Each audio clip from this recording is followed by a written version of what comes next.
पहली बार इच्छाधारी नागिन का वंश आया सामने, चमत्कारी अंडे देखकर खुली रह जाएगी आंखें। हेलो दोस्तों, आपका हमारा यूट्यूब चैनल में स्वागत है। दोस्तों, आज की वीडियो काफी दिलचस्प होने वाली है। उसके लिए आपको हमारे साथ वीडियो के अंत तक जुड़े रहना होगा। इस वीडियो में हम बात करने वाले हैं इच्छाधारी नागिन की, जो युगों युगों से एक रहस्य बनी हुई है, जिसके बारे में पूरी सच्चाई आज तक कोई नहीं जान पाई है। हाल ही में हमें एक ऐसी इच्छाधारी नागिन के बारे में पता चला है, जिसके बारे में जानकर आप दंग रह जाएंगे।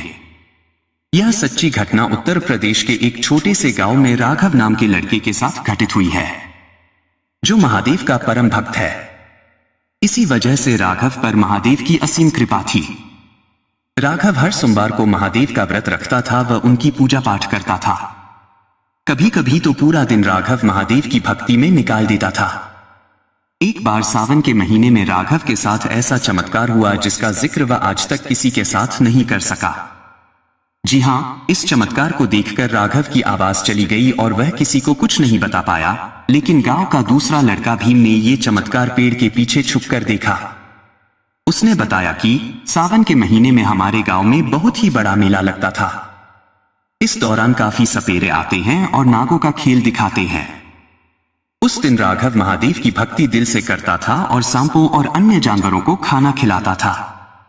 उस दिन जैसे ही राघव कुत्ते को दूध पिलाने के लिए मंदिर के बाहर गया तो वहां पर एक अजीब सा नाग जंगल की ओर जा रहा था, जिसके पीछे पीछे राघव जाने लगा। मैं वहां पर मंदिर के बाहर लगी टंकी से पानी भर रहा था। फिर मैं भी राघव को रोकने के लिए उसके पीछे चलने लगा, लेकिन उसको मेरी आवाज सुनाई नहीं दे रही थी। इसके बाद वह एक पत्थर के पास जाकर रुक गया। वहां पर एक गड्ढा था, जिसमें से एक आधी नागिन और आधी महिला बाहर निकली। उसका रूप देखने में काफी भयावह था। उसको देखने में ऐसा लग रहा था कि वह काफी गुस्से में है।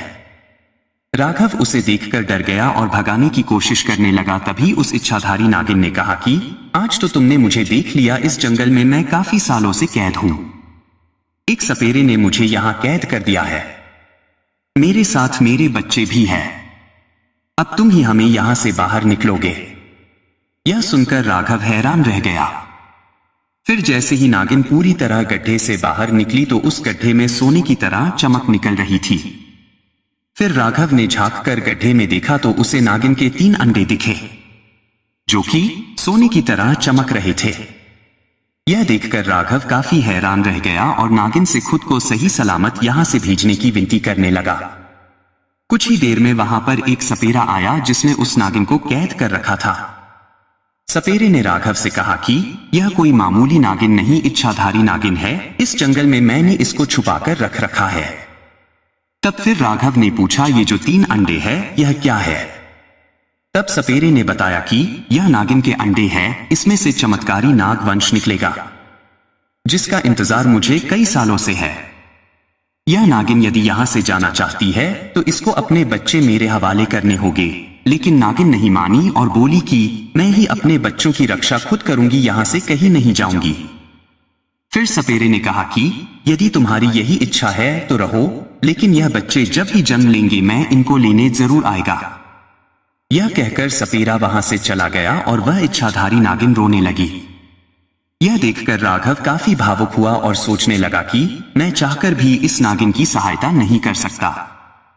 सोचते सोचते वह जंगल से बाहर आ गया और अपनी गांव की ओर चला गया। जैसे ही वह घर पहुंचा सबको यह बात बताने लगा, लेकिन उसके गले से आवाज नहीं निकल रही थी। वह बोल नहीं पा रहा था। अचानक आवाज जाने की वजह राघव को वो नागिन ही लग रही थी। फिर वह डॉक्टर्स के पास गया, वहां से भी उसको आराम नहीं लगा। फिर राघव शहर गया, वहां भी उसकी आवाज का इलाज नहीं हुआ। आखिर में राघव को लगा अब उसकी आवाज कभी वापस नहीं आएगी। ऐसे में वह निराश हो गया और गूंगा बनकर अपनी जिंदगी जी रहा है। नागिन जब अंडे देती है तो पहले अंडों का चौड़ा बेस बनाती है और फिर पहाड़ की तरह एक के ऊपर एक के क्रम में अंडे देती है।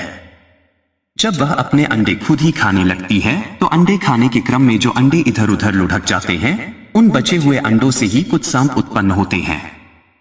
स्वर्ण के समान पीली आभा वाले अंडों से नर सांप निकलता है। लंबी पहली बार इच्छाधारी नागिन का वंश आया सामने, चमत्कारी अंडे देखकर खुली रह जाएगी आंखें। हेलो दोस्तों, रेखाओं वाले अंडों से नागिन का जन्म होता है। हल्के गुलाबी रंग की आभा लिए हुए अंडों से नपुंसक नाग की उत्पत्ति होती है। अंडे से निकलने के 7 दिन के अंदर सपोलों का रंग काला हो जाता है। अगले 7 दिनों में इनके विष वाले दांत निकल आते हैं और 21 दिन के अंदर इन दांतों में विष आ जाता है। फिर 1 महीने में वह अपने किंचुल का त्याग करता है। बाल सर्प अक्सर सर्पिणी के साथ ही घूमता है। अंडे से बाहर आने के करीब 25 दिन बाद वह दूसरे प्राणियों के प्राण हरने में समर्थ हो जाता है, यानी वह पूरी तरह विषैला नाग बन जाता है। सांपों के 240 पैर होते हैं। ये पैर बहुत सूक्ष्म होते हैं, इसलिए दिखाई नहीं पड़ते। ये सांप के शरीर से उसी समय बाहर निकलते हैं जब वह चलता है। सुसुप्तावस्था में ये पैर सांप के निचले शरीर के अंदर छिप जाते हैं। महर्षि कश्यप द्वारा भविष्य पुराण में बताया गया है कि सर्पिणी कार्तिक के महीने अक्टूबर से नवंबर में अंडे देती है। इन अंडों की संख्या 240 तक होती है। फिर इनमें से थोड़े थोड़े अंडे प्रतिदिन वह खुद ही खाने लगती है। अगर सभी अंडों से सांप उत्पन्न होने लगे तो पृथ्वी पर अन्य जीवों का अस्तित्व ही समाप्त हो जाएगा। प्रकृति ने इसलिए सांपों को ऐसा बनाया है।